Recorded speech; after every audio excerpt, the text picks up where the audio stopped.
നമസ്കാരം. മലയാളി വാർത്ത ഇൻസൈഡിലേക്ക് സ്വാഗതം. ഒരു വശത്ത് N I, മറുവശത്തിത enforcement directorate. Al Falah സർവകലാശാല പൂർണ്ണമായി വളഞ്ഞിട്ടിരിക്കുന്നു. ഇന്ന് പുലർച്ചെ 5 മണി മുതൽ എൻഫോഴ്സ്മെന്റ് ഡയറക്ടറേറ്റ് അൽഫലാഖ് സർവകലാശാലയുടെ ട്രസ്റ്റികൾ, ഇതുമായി ബന്ധപ്പെട്ട വ്യക്തികൾ, അവരുടെ സ്ഥാപനങ്ങൾ എന്നിവിടങ്ങളിൽ അതിശക്തമായ റെയ്ഡുകൾ തുടരുന്നു. 25ഓളം കേന്ദ്രങ്ങളിലാണ് ഒരേ സമയം റെയ്ഡുകൾ. ഡൽഹി ഭീകരാക്രമണ അന്വേഷണത്തിലെ ഏറ്റവും വലിയ നടപടിയാണിപ്പോൾ അൽഫലാഖ് സർവകലാശാല നേരിടുന്നത്. അൽഫലാഖ് സർവകലാശാല സ്ഥാപകൻ ജാവേദ് അഹമ്മദ് സിദ്ദിഖിയെ ചൊവ്വാഴ്ച എൻഫോഴ്സ്മെന്റ് ഡയറക്ടറേറ്റ് കസ്റ്റഡിയിലെടുത്തു. നേരത്തെ ഇയാളെ കാണാനില്ല എന്ന് കേന്ദ്ര അന്വേഷണ ഏജൻസികൾ റിപ്പോർട്ട് ചെയ്തിരുന്നു. അൽഫലാഖ് സർവകലാശാലയുമായി ബന്ധപ്പെട്ട് സംശയമുന നീണ്ടതോടെ സ്ഥാപകൻ ജാവേദിന് നേർക്ക് അന്വേഷണമുന തിരിഞ്ഞിരുന്നു. എന്നാൽ അപ്പോൾ തന്നെ ഇയാൾ മുങ്ങി. തീവ്രവാദ ഫണ്ടിംഗ്, തീവ്രവാദവൽക്കരണം, സംശയാസ്പദമായ സാമ്പത്തിക ഇടപാടുകൾ എന്നിവയുമായി ബന്ധപ്പെട്ടാണ് ഇപ്പോൾ ജാവേദിനെ കസ്റ്റഡിയിലെടുത്തത്. ഡൽഹി, ഫരീദാബാദ്, അൽഫലാഖ് സർവകലാശാലയുടെ വിവിധ കേന്ദ്രങ്ങൾ എന്നിവ കേന്ദ്രീകരിച്ച് 25 ഇടങ്ങൾ പൂർണ്ണമായും എൻഫോഴ്സ്മെന്റ് ഡയറക്ടറേറ്റ് വളഞ്ഞിരിക്കുന്നു. മറുവശത്ത് 20ഓളം ഡോക്ടർമാരെ തിരഞ്ഞ് NIA തങ്ങളുടെ അന്വേഷണം കൂടുതൽ ശക്തമാക്കി. സർവകലാശാലയുടെ ഫോറൻസിക് ഓഡിറ്റിന് ഉത്തരവിട്ട് കഴിഞ്ഞു. ഡൽഹി സ്ഫോടനക്കേസിലെ 4 പ്രതികളായ തീവ്രവാദ ഡോക്ടർമാർക്ക് സ്ഥാപനവുമായി ബന്ധമുണ്ട് എന്ന് സ്ഥിരീകരിച്ചതിനെ തുടർന്നാണിത്. ഇന്ന് രാവിലെ 5 മണി മുതൽ ഡൽഹിയിലെ ഓക്ലിയിലുള്ള അൽഫലാഖ് ട്രസ്റ്റിന്റെ ആസ്ഥാനത്തും റെയ്ഡുകൾ തുടരുന്നു. സ്ഫോടനക്കേസിൽ പ്രതികളായ ഉമർ നബിയും മുസബിലും പ്രവർത്തിച്ചിരുന്ന അൽഫലാഖ് മെഡിക്കൽ റിസർച്ച് ഫൗണ്ടേഷൻ ഉൾപ്പെടെ 9 സ്ഥാപനങ്ങളാണ് ഈ ട്രസ്റ്റ് കൈകാര്യം ചെയ്യുന്നത്. ഫരീദാബാദിലെ തൗജ് ഗ്രാമത്തിലെ സർവകലാശാലയുടെ 70 ഏക്കർ ക്യാമ്പസിൽ സ്ഥിതി ചെയ്യുന്ന ഈ ഫൗണ്ടേഷൻ ഇപ്പോൾ ഭീകരാക്രമണ കേന്ദ്രം എന്ന നിലയിലാണ് ഇന്ത്യയിൽ കുപ്രസിദ്ധമായി മാറിയത്. ഇപ്പോഴിതാ ചെങ്കോട്ടയിലെ വൻ സ്ഫോടനം നടക്കുന്നതിന് മണിക്കൂറുകൾക്ക് മുമ്പ് ഉമർ നബി ചിത്രീകരിച്ചൊരു വീഡിയോ പുറത്തുവന്നു. ആക്രമണത്തെ ന്യായീകരിക്കുന്ന ഇംഗ്ലീഷിലുള്ള വീഡിയോയാണ് ഇപ്പോൾ സമൂഹ മാധ്യമങ്ങളിൽ വൈറലായത്.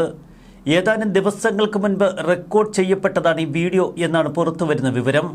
ചാവേർ ആക്രമണത്തെ ന്യായീകരിച്ചുകൊണ്ടുള്ള ഒരു വീഡിയോ. ചാവേർ ആക്രമണമെന്ന ആശയം വളരെ തെറ്റിദ്ധരിപ്പിക്കപ്പെട്ടതാണെന്നും ചാവേർ ആക്രമണം യഥാർത്ഥത്തിൽ ഒരു രക്തസാക്ഷിത്വ പ്രവർത്തനമാണെന്നും ഇയാൾ തന്റെ വീഡിയോയിൽ പറയുന്നു.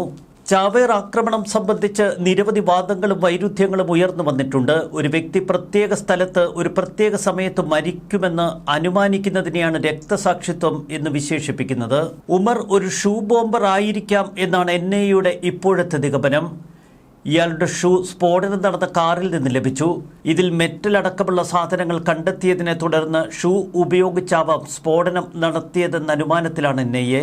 ചെങ്കോട്ട സ്ഫോടനത്തിന് പിന്നിൽ പ്രവർത്തിച്ച കുറ്റവാളികൾ അവർ ഏത് നരകത്തിലായാലും അവരെ തൂക്കിയെടുക്കുമെന്ന് ഇന്ത്യയുടെ ആഭ്യന്തരമന്ത്രി അമിത്ഷാ പ്രഖ്യാപിച്ചതിന് തൊട്ടു പിന്നാലെയാണ് അൽഫലാഖ് സർവകലാശാലയുമായി ബന്ധപ്പെട്ട അതിശക്തമായ റെയ്ഡുകൾ. സ്ഫോടനത്തിന് കാരണമായവരെ നരകത്തിൽ നിന്ന് പോലും കണ്ടെത്തി ശിക്ഷ നൽകുമെന്നാണ് അമിത്ഷാ പ്രഖ്യാപിച്ചത്. മോദി സർക്കാർ ഭീകരതയെ വേരോടെ ഇല്ലാതാക്കാൻ പ്രവർത്തിക്കുകയാണെന്നും ചെങ്കോട്ട സ്ഫോടനവുമായി ബന്ധപ്പെട്ട അന്വേഷണം സമഗ്രവും വിട്ടുവീഴ്ചയില്ലാത്തതുമാണ് എന്ന ഇന്ത്യയുടെ ആഭ്യന്തരമന്ത്രി അമിത്ഷായുടെ വാക്കുകൾ. ഇപ്പോഴിതാ ചില നിർണായക നീക്കങ്ങളുമായി NIA. സ്ഫോടനത്തിൽ ചാവേറായ ഉമർ നബിയുടെ സഹായിയെ പിടികൂടി. ഡ്രോണുകളും റോക്കറ്റുകളും നിർമ്മിക്കുന്നതിൽ വിദഗ്ധനാണ് ഇയാൾ. കാശ്മീർ സ്വദേശി കാസിർ ബിലാൽ വാനി എന്നയാളെയാണ് NIA ഇപ്പോൾ കസ്റ്റഡിയിലെടുത്തിരിക്കുന്നത്. ഇയാളിൽ നിന്ന് നിർണായകമായ പല തെളിവുകളും NIA വീണ്ടെടുത്തു. രാജ്യത്ത് ഡ്രോണുകൾ ഉപയോഗിച്ച് ഹമാസ് മോഡൽ ആക്രമണങ്ങൾക്കാണ് ഭീകരർ പദ്ധതിയിട്ടത് എന്ന് NIA കണ്ടെത്തി. ഇതിനുള്ള സാങ്കേതിക സഹായം പിടിയിലായ കാശ്മീർ സ്വദേശിയിൽ നിന്നും ഉമറിന് ലഭിച്ചുവെന്നാണ് ഇപ്പോൾ NIA കണ്ടെത്തിയിരിക്കുന്നത്. ജമ്മു കാശ്മീരിലെ അനന്ത്നാഗ് ജില്ലയിലെ കാസിഗുണ്ട് സ്വദേശിയാണ് കാസിർ. ഡൽഹി ആക്രമണത്തിന് പിന്നാലെ ഗൂഢാലോചനയിൽ ഇയാളും പങ്കെടുത്തു എന്ന് NIA കണ്ടെത്തി. ശ്രീനഗറിൽ നിന്നാണ് ഇപ്പോൾ കാസിറിനെ അറസ്റ്റ് ചെയ്തത്. ഉമറിന് ഡ്രോൺ നിർമ്മാണവുമായി ബന്ധപ്പെട്ട സാങ്കേതിക സഹായം കാസിർ കൈമാറിയതിന് NIAയുടെ പക്കൽ തെളിവുകളെത്തി. നവംബർ 10 ചെങ്കോട്ടയിൽ നടന്ന ബോംബാക്രമണത്തിന് പിന്നിലെ ഗൂഢാലോചന പുറത്തെത്തിക്കാനുള്ള തീവ്ര ശ്രമത്തിലാണ് കേന്ദ്ര അന്വേഷണ ഏജൻസികൾ. സ്ഫോടനത്തിന് പിന്നിൽ പ്രവർത്തിച്ചവരെ ഏകോപിപ്പിച്ചത് മാഡം സർജൻ എന്നാണ് ഈ 43 വയസ്സുള്ള വനിതാ ഡോക്ടറെ അവരുടെ കൂട്ടാളികൾ വിശേഷിപ്പിച്ചത്. ഡിസംബർ 6-ന് 6 ഇന്ത്യൻ നഗരങ്ങളിൽ ആക്രമണങ്ങൾ നടത്താൻ ഇവർ ലക്ഷ്യമിട്ടു. പ്ലാൻ D6 എന്നായിരുന്നു ഇവർ പദ്ധതിയിട്ട ഓപ്പറേഷന് പേര് നൽകിയത്. ഇന്ത്യയിൽ ഭീകരാക്രമണത്തിന് ഗൂഢാലോചന നടത്തിയവരിൽ പ്രധാനിയാണ് ഡോക്ടർ ഷഹീൻ എന്ന് NIA കണ്ടെത്തി. ചോദ്യം ചെയ്യലിൽ ഇവർ പലതും തുറന്നു പറഞ്ഞു. പാകിസ്ഥാൻ കേന്ദ്രീകരിച്ച് പ്രവർത്തിക്കുന്ന ജെയ്ഷെ മുഹമ്മദുമായി ഡോക്ടർ ഷഹീൻ നേരിട്ട് ഇടപാടുകൾ തുടങ്ങി. ഇന്ത്യയിൽ ഭീകരപ്രവർത്തനങ്ങൾ ആസൂത്രണം ചെയ്യാൻ ഇവർ 20 ലക്ഷം രൂപയോളം ഹവാല ഇടപാടുകളിലൂടെ കൈപ്പറ്റി. ഒക്ടോബർ 7-ന് ഇസ്രായേലിന് നേർക്ക് ഹമാസ് ഭീകരർ നടത്തിയ ആക്രമണങ്ങൾക്ക് സമാനമായ ആക്രമണ പദ്ധതിയാണ് ഭീകരസംഘം വിഭാവനം ചെയ്തത്. ഡ്രോണുകളും റോക്കറ്റുകളും ഉപയോഗിച്ചുള്ള ആക്രമണം. ഒരുപക്ഷെ ഇന്ത്യ കണ്ടിട്ടുള്ളതിൽ വെച്ച് ഏറ്റവും ശക്തമായ ഭീകരാക്രമണത്തിനാണ് ഇവരുടെ പദ്ധതി. ജമ്മു കാശ്മീർ കേന്ദ്രീകരിച്ച് ആരംഭിച്ച വൈറ്റ് കോളർ ഭീകരത രാജ്യത്തിന്റെ വടക്കൻ സംസ്ഥാനങ്ങളിലേക്ക് പടർന്നു കയറിയതിന്റെ വേരുകൾ ഇപ്പോൾ തേടി കണ്ടെത്തിയിരിക്കുകയാണ് NIA. ഉമർ നബിക്കൊപ്പം പ്രവർത്തിച്ച രണ്ടാമത്തെ ഭീകരനെ അറസ്റ്റ് ചെയ്തതോടെയാണ് ഈ ഭീകര ശൃംഖല അനാവൃതമായിരിക്കുന്നത്. പാക് ബന്ധത്തിന് വ്യക്തമായ തെളിവുകൾ ലഭിച്ചു എന്ന സൂചനയാണ് ഇപ്പോൾ ഡൽഹിയിൽ നിന്ന് പുറത്തേക്ക് വരുന്നത്. ജാസിർ ബിലാൽ വാനി എന്ന ഡാനിഷിനെ ചോദ്യം ചെയ്തപ്പോൾ നടുക്കുന്ന പല വിവരങ്ങളും പുറത്തുവന്നു.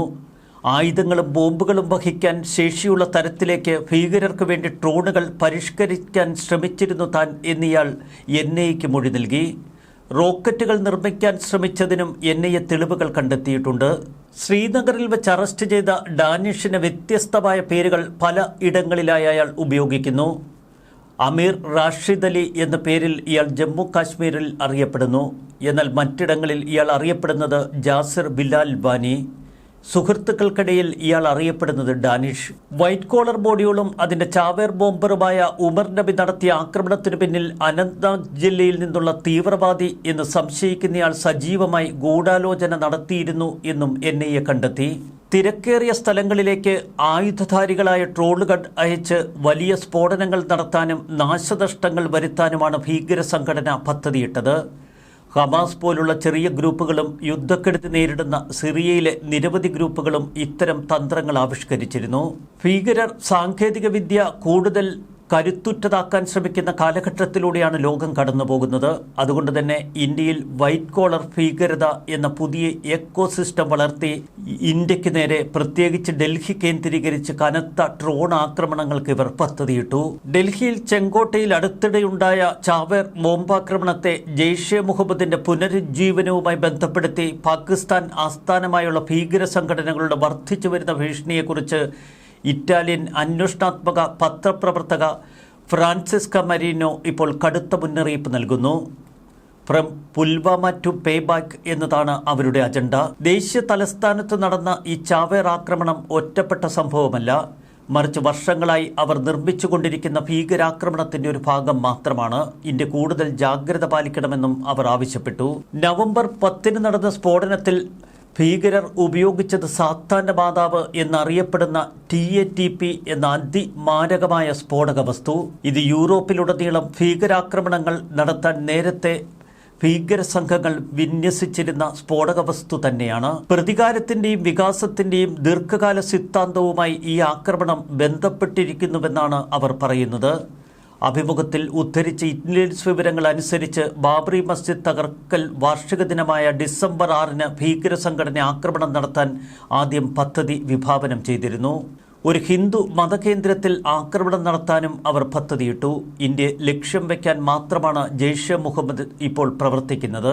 ഇന്ത്യക്കെതിരെ ആക്രമണങ്ങൾ നടത്തിയില്ല എങ്കിൽ ജെയ്ഷെ മുഹമ്മദിന് അവരുടെ പ്രസക്തിയും ഫണ്ടിങ്ങും ഒക്കെ നിൽക്കും. അതുകൊണ്ട് തന്നെ അവർ ഇന്ത്യക്കെതിരെ കൂടുതൽ കടുത്ത ഭീകരാക്രമണങ്ങൾക്ക് പദ്ധതിയിടുന്നു. പാകിസ്ഥാൻ ചരിത്രത്തിലെ ഏറ്റവും തീവ്ര സൈനിക മേധാവി എന്നവർ തന്നെ വിശേഷിപ്പിക്കുന്ന കരസേനാ മേധാവി ജനറൽ അസീം മുനീറിന്റെ കീഴിലുള്ള പാകിസ്ഥാന്റെ നിലവിലെ അധികാരഘടനയെക്കുറിച്ച് മരിനോ കടുത്ത ആശങ്ക പ്രകടിപ്പിച്ചു. സൈന്യം തങ്ങളുടെ ശക്തിയെ ന്യായീകരിക്കാൻ ഒരു ശത്രുവിനെ സൃഷ്ടിക്കേണ്ടതുണ്ട്. ഇന്ത്യയാണ് ആ ശത്രു. ഇത് സത്യമായി തുടരുന്നിടത്തോളം ജെയ്ഷെ മുഹമ്മദ് പോലുള്ള ഗ്രൂപ്പുകൾ അഭിവൃദ്ധിപ്പെടുമെന്നാണ് അവർ തുറന്നു പറയുന്നത്. ഡൽഹി സ്ഫോടനത്തിലെ കുറ്റവാളികളെ നരകത്തിൽ നിന്നുപോലും കണ്ടെത്തി രാജ്യത്തെ നീതിന്യായ വ്യവസ്ഥയ്ക്ക് മുന്നിൽ എത്തിക്കുമെന്ന ഇന്ത്യൻ ആഭ്യന്തരമന്ത്രിയുടെ വാക്കുകൾ. കൂടുതൽ കരുത്തുറ്റ അന്വേഷണങ്ങളിലേക്ക് ഇന്ത്യൻ അന്വേഷണ ഏജൻസികൾ കടക്കുന്ന കാഴ്ചയാണ് നമുക്ക് മുന്നിൽ. അൽഫലാഖ് മാത്രമല്ല, ഈ സ്ഫോടനത്തിന് പിന്നിൽ പ്രവർത്തിച്ച ഓരോ കുറ്റവാളികളെയും നിയമത്തിന് മുന്നിലെത്തിക്കാൻ ഇന്ത്യൻ അന്വേഷണ ഏജൻസികൾ ജാഗ്രതയോടെ പ്രവർത്തിക്കുന്നു. ന്യൂസ് ഡെസ്ക് മലയാളി വാർത്ത ഇൻസൈറ്റ്.